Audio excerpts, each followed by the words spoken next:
Hi there, this is Kevin Patton with a brief audio introduction to episode number 45 of the A&P Professor podcast, also known as TAPP Radio, an audio extravaganza for teachers of human anatomy and physiology. In the upcoming full episode number 45, I'm going to revisit the topic of how we ask our students to address us as doctor, as professor, by first name. And you may recall that we did a Twitter poll, so we're going to discuss the results of that. I'm also going to mention some things related to the workshop I did at the recent HAPS 2019 annual conference regarding concept lists. And I'm going to reveal the secret identity of the A&P Professor. I bet you can't wait for that. And the featured topic is the Fishbowl Model of homeostasis. The free distribution of this podcast is sponsored by the Master of Science in Human Anatomy and Physiology instruction, the HAPPY degree. Looking to power up your game in teaching A&P? Or maybe you have colleagues that could benefit from more training. Well, check out this online graduate program at nycc.edu/happy. That's HAPI. Or click the link in the show notes or episode page. It's once again my favorite time. It's time for word dissections. And as usual, I have several words to dissect. And as usual, these are terms that we will have already seen in teaching human anatomy and physiology. But we're going to dive a little bit deeper and look at them from a different perspective, which will not only help us understand them in a different way, maybe a little more deeply, it's a way to practice helping our students understand terms by looking at the literal meanings of the word parts that make them up. So the first term is homeostasis. And I bet you everybody listening who has ever taught anything about homeostasis stops and splits that word up because it's a pretty daunting word. It's usually introduced at the very beginning of the course where we're starting to show students that these long and intimidating terms can be broken down, chunked into little pieces, and that helps us understand them a little more easily, makes them a little more accessible. So one of our first opportunities to do that is with the word homeostasis, and I usually break it down this way. I say that homeo is a word part that means the same or equal. And then stasis means standing, or it's the state of standing. That is ending sort of implies it's a state or condition. So stasis is the state of standing. So you put them together and it's the state of standing, the same or equal, or I often say it really means standing still. But when I'm explaining this, and I often am standing if it's a face-to-face class, when I tell this part of the story, I'll say, look at me, I'm standing still. And they'll say, oh, yeah, right. And I'll say, well, I'm not really. I'm not really still in an absolute sense of the word because my body is constantly falling due to the effects of gravity. And so I'm not always exactly balanced. My center of gravity isn't exactly balanced over the center point of my body.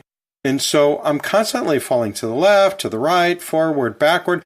But my brain detects that subconsciously and pulls me back. It causes my muscles to move in a way that pulls me back. And I don't fall very far, so it looks like I'm still, but I'm really just kind of in more or less the same spot.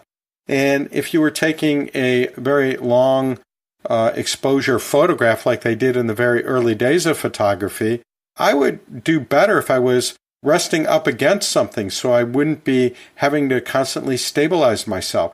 And I tell them this is a good way to think about homeostasis in our body, that it's not an absolute standing still, it's a relative standing still, and that we're constantly monitoring conditions and pulling ourselves back. And then I get into the details of homeostasis, and for fear of doing that right now, I'll move on to the next term, but I think you know where I'm going with it.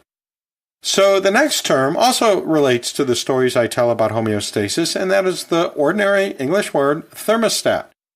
And if we break that down, we see that the word part therm means heat, literally. But of course, we measure heat in units of temperature. And so we could extend the meaning of therm to mean temperature. Literally means heat, but it can be used more widely to mean temperature in general. But what's temperature if not a measure of heat? So they're kind of flip sides of the same coin. Now, the second part of that word is stat, and that gets back to the root of that ending we were just looking at, stasis. Stasis is a condition of stat, that is, of standing. So stat means stand. And when we use it as a word part like this, it's usually used to represent something that stabilizes or makes constant whatever is in the first part of the word. So in the first part of thermostat, we have heat. So a thermostat is something that stabilizes or makes constant the heat or the temperature. And of course, that's what a thermostat does, right? The next term I want to get into is actually, I'm going to be kind of going in two directions at once. And I know what you're thinking. You're thinking, Kevin, you're always going in two directions at once, if not three. And yeah, okay, but I'm doing that intentionally this time, okay? And look, I just did it. I went off on a tangent that I need not have gone off on.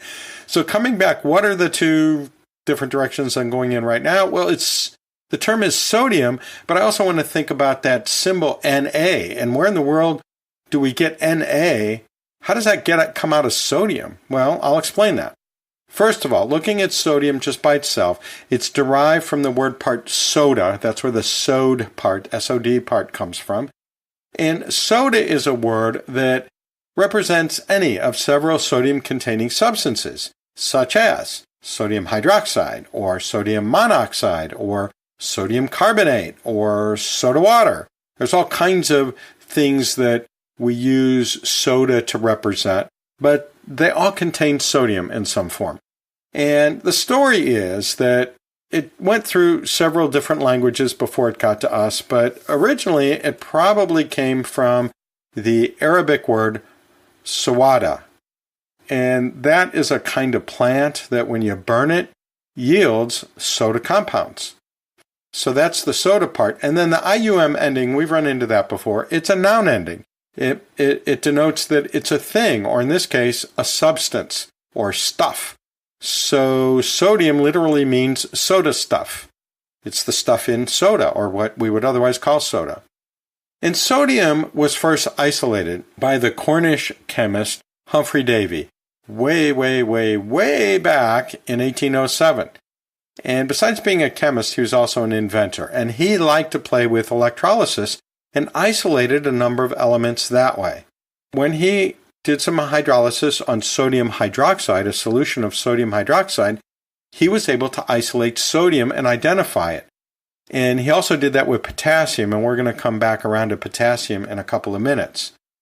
And he's the one that decided to coin the term sodium for that substance. Well, then, a year or so later, it was actually 2 years later in 1809, the German physicist and chemist Ludwig Wilhelm Gilbert decided that it should be named something else. Not what Humphrey Davy said, but he decided to call it natrium. And he coined that term based on the word part nater, N-A-T-R, and that's from the first part of the word natron. And natron is a natural mineral salt. It's made up mostly of sodium carbonate, hydrated sodium carbonate. So he decided to use that term and then add that same IUM ending and call it natrium instead of sodium. And, there were some German chemists who came up with some of the original tables of elements, and they decided to use Gilbert's term, and they used Na for the symbol in these tables. So that's how we're kind of mushing two different systems of terminology together when we call it sodium and yet symbolize it with capital N, small a for natrium.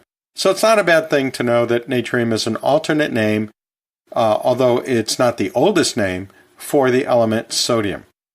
So that leads to, naturally, I think, in my mind at least, it leads to a discussion of potassium, whose symbol is K. And how do we get K out of potassium? Well, it's the very same story involving the very same people.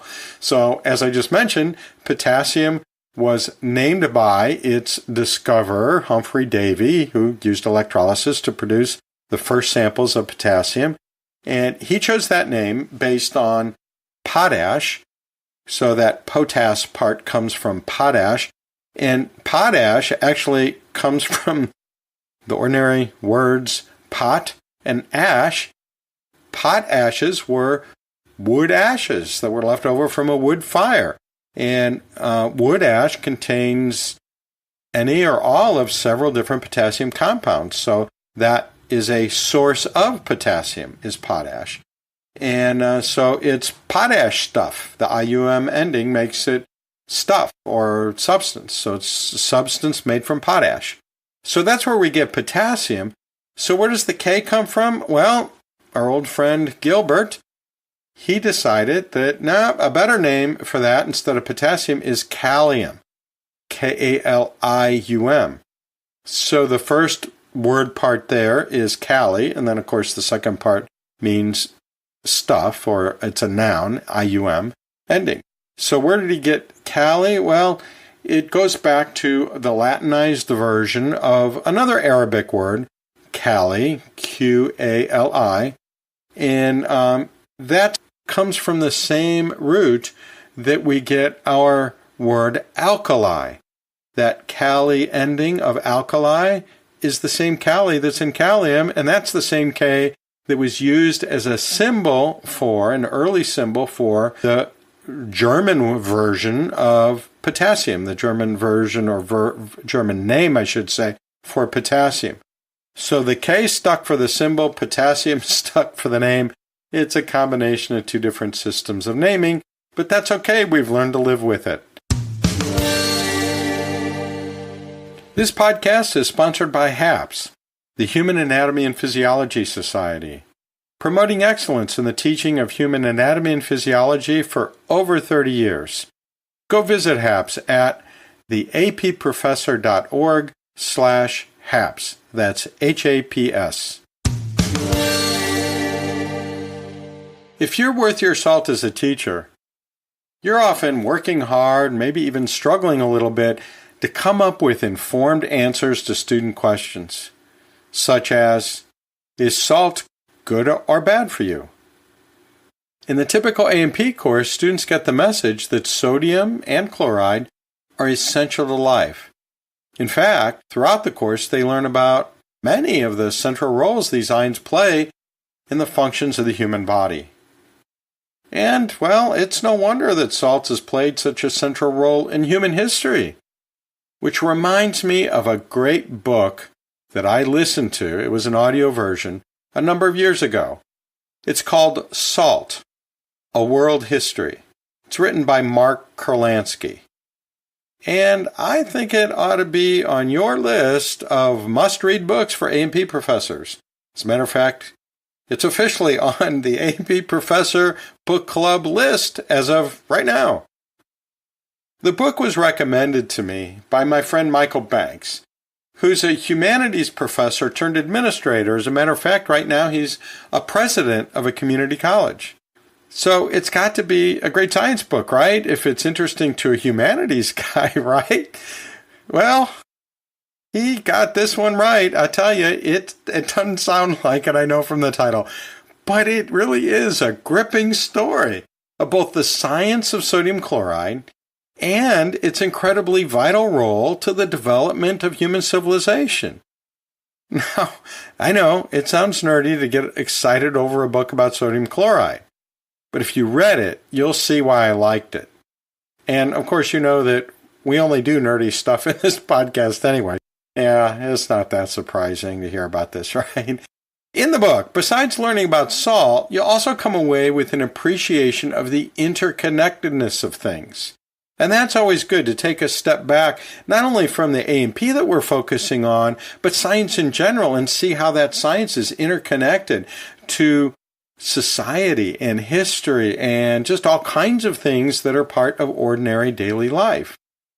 And if nothing else, it's going to give you a lot of anecdotes and factoids that you can use in your A&P class as you do your storytelling of the human body. Now, one of the questions that I often get in class is, If salt or sodium is so essential to life, why is it bad for you? And, well, what a great teaching moment that is, right? I can help bring the student asking that to a higher level of thinking by dissecting that false choice of good and bad.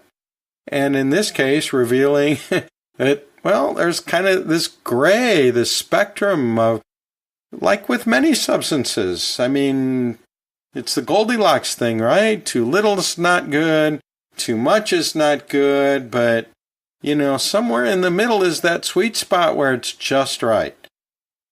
Why don't you check out Salt, A World History by Mark Kurlansky in the A&P Professor Book Club. Just go to the approfessor.org/book club.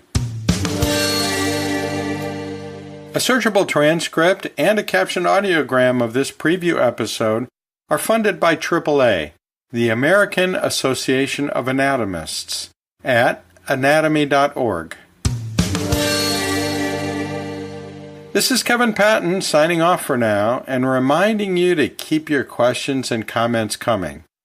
Why not call the podcast hotline right now at 1-833-LION-DEN. That's 1-833-546-6336. Or visit us at theapprofessor.org. I'll see you down the road.